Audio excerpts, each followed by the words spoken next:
Imagine waking up one morning to the groan of steel wheels, not on a nearby train track, but directly beneath your house. Your entire home shudders and lurches forward. You look out the window and see your neighbor's house doing the same. The church is creeping down its own street. The school is sliding past the post office like a patient elephant. This isn't a dream. This really happened. In October 1936, the small Midwestern town of Shawneetown, Illinois, literally picked itself up and moved a mile away.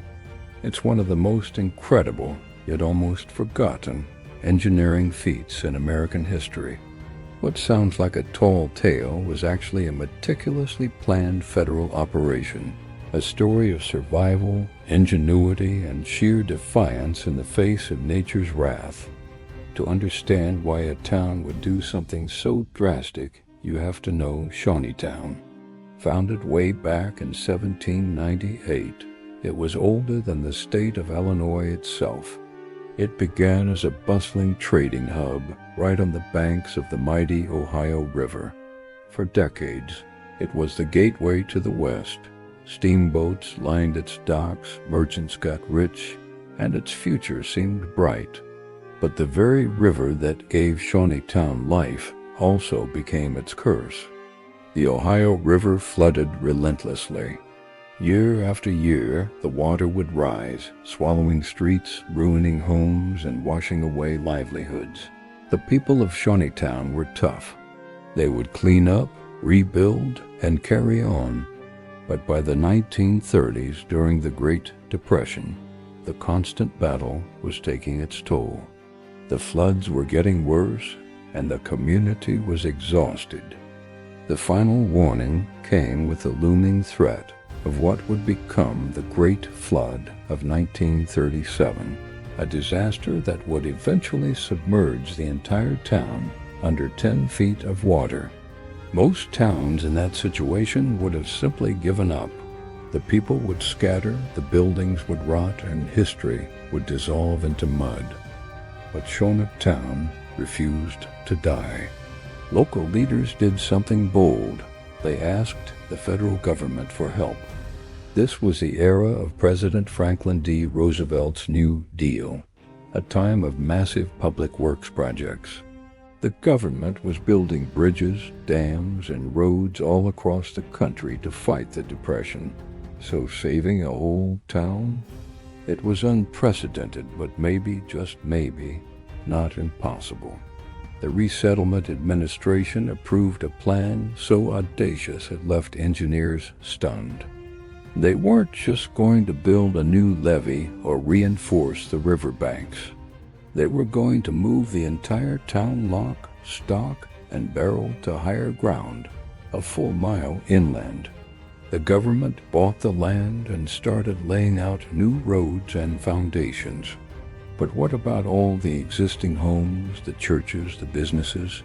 Tearing them down was wasteful. Rebuilding from scratch would take too long. So engineers proposed a radical solution: move the buildings. Not piece by piece, the whole thing. Now, moving a single house wasn't unheard of, but moving a whole town was on another level. We're talking dozens of structures lifted, stabilized, and rolled across open fields. It sounded completely insane. But the Great Depression had created a unique combination of a huge, available workforce and a government willing to try almost anything. And so, in 1936, the Great Migration began. The process was a marvel of low-tech, high-stakes engineering. First, work crews would dig out the ground from under a building. They'd slide massive steel beams underneath to create a solid frame. Then, using powerful hydraulic jacks, they would lift the entire structure, inch by painstaking inch, off its foundation. As it rose, they stacked wooden cribs underneath to support its immense weight. With the building suspended in mid-air, the next phase began. Workers laid down thousands of feet, of narrow-gauge railroad tracks, creating a temporary railway from the old site to the new one. They placed wheeled dollies under the steel beams, essentially turning a two-story Victorian house into a custom-built rail car. Then came the slow, nerve-wracking journey. Huge winches powered by engines would begin to pull. The building would crawl forward, sometimes moving only a few feet an hour. Workers walked alongside the entire time, constantly checking the alignment, shouting adjustments. The slightest imbalance could crack a wall or, worse, cause the entire structure to collapse. Can you imagine the sight?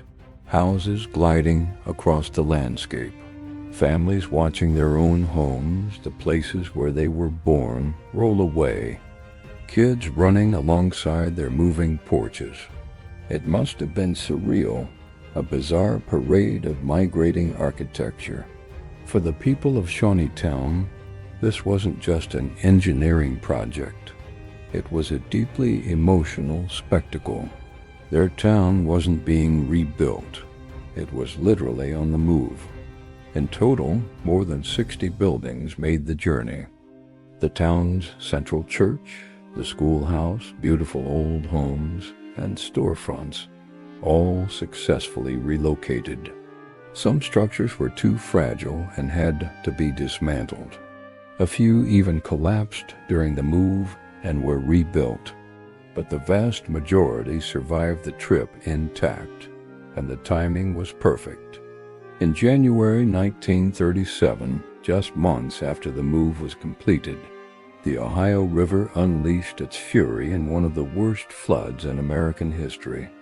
The old town site, Old Shawneetown, was completely devastated, submerged under a torrent of muddy water, just as the engineers had predicted. But up on the hill, New Shawneetown stood safe and dry. The incredible gamble had paid off.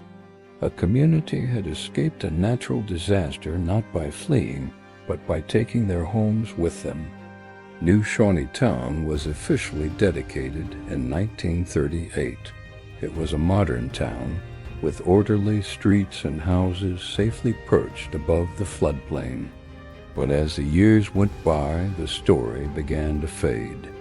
The memory of the Great Depression was filled with other larger-than-life stories, and the moving town of Shawneetown became little more than a local curiosity.